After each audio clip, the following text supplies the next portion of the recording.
क्यों माता सीता ने फल्गु तट पर किया राजा दशरथ का पिंडदान। नमस्कार दोस्तों, स्वागत है आपका हमारे डिवाइन लव चैनल में।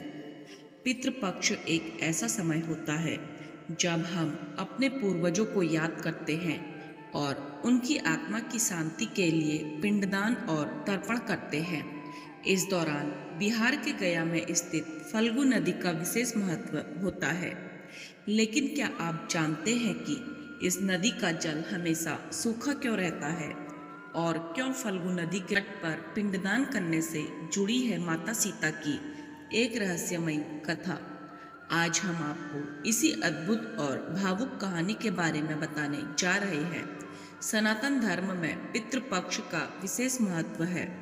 वैदिक पंचांग के अनुसार इस बार पितृपक्ष की शुरुआत 7 सितंबर से हुई है और 21 सितंबर को समापन होगा। फल्गु नदी तट पर पिंडदान करना महत्वपूर्ण माना गया है। यहीं पर माता सीता ने राजा दशरथ का पिंडदान किया। ऐसे में चलिए जानते हैं इससे जुड़ी कथा के बारे में। हर वर्ष अश्विन मास के कृष्ण पक्ष की प्रतिपदा से अमावस्या तक पितृपक्ष मनाया जाता है। यह समय अपने पूर्वजों को याद करने, उनका आशीर्वाद लेने और उनके प्रति कृतज्ञता व्यक्त करने का होता है।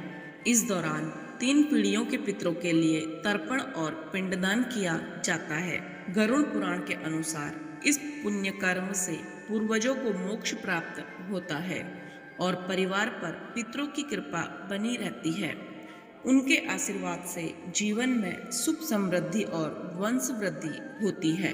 विशेष रूप से गया में पितरों का तर्पण करना अत्यंत शुभ माना जाता है, क्योंकि यहाँ किए गए तर्पण को पूर्वजों को तत्क्षण मोक्ष की प्राप्ति होती है। इसलिए पितृपक्ष में देश विदेश से हजारों श्रद्धालु गया आते हैं और अपने पितरों के लिए पिंडदान करते हैं। भगवान श्री राम और पिता दशरथ का पिंडदान। धार्मिक कथाओं के अनुसार मर्यादा पुरुषोत्तम श्री राम ने जीवन में अनेक कठिनाइयां देखी। राज सिंहासन पर ठीक पहले उन्हें 14 वर्षों का वनवास मिला। पिता के वचन का पालन करने के लिए श्री राम ने सिंहासन त्याग कर वनवास को चुना। इस दौरान पिता दशरथ पुत्र वियोग से अत्यंत दुखी हुए और स्वर्ग सिधार गए। उनकी अंतिम इच्छा थी कि वे अपने ज्येष्ठ पुत्र को अयोध्या का राजा बनते देखें। राजा दशरथ को उनके पुत्र भरत और शत्रुघ्न ने मुखाग्नि दी। वन में होने के कारण श्री राम तुरंत अयोध्या लौट नहीं पाए। फिर भी उन्होंने क्षत्रिय धर्म का पालन करते हुए अपने पिता का पिंडदान गया के फल्गु नदी तट पर किया। रामायण का विवरण। वाल्मीकि रामायण में एक अत्यंत भावुक प्रसंग मिलता है, जब वनवास के दौरान भगवान श्री राम, माता सीता और लक्ष्मण जी गया पहुँचे। उस समय पितृपक्ष चल रहा था। वहाँ एक ब्राह्मण ने श्राद्ध की सामग्री जुटाने को कहा। श्री राम और लक्ष्मण सामग्री लाने चले गए, लेकिन उन्हें बहुत देर हो गई।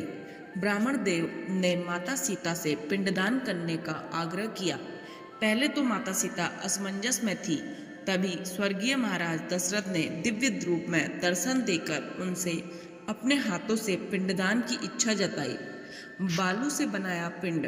समय की गंभीरता को समझते हुए माता सीता ने फल्गु नदी तट के किनारे बालू से पिंड बनाया और वट वृक्ष, केतकी पुष्प, फल्गु नदी और एक गौ को साक्षी मानकर पिंडदान किया।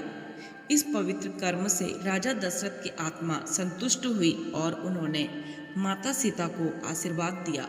जब श्री राम लौटे और यह सुना तो उन्हें विश्वास नहीं हुआ। उन्होंने कहा कि बिना सामग्री और बिना पुत्र के श्राद्ध कैसे संभव है।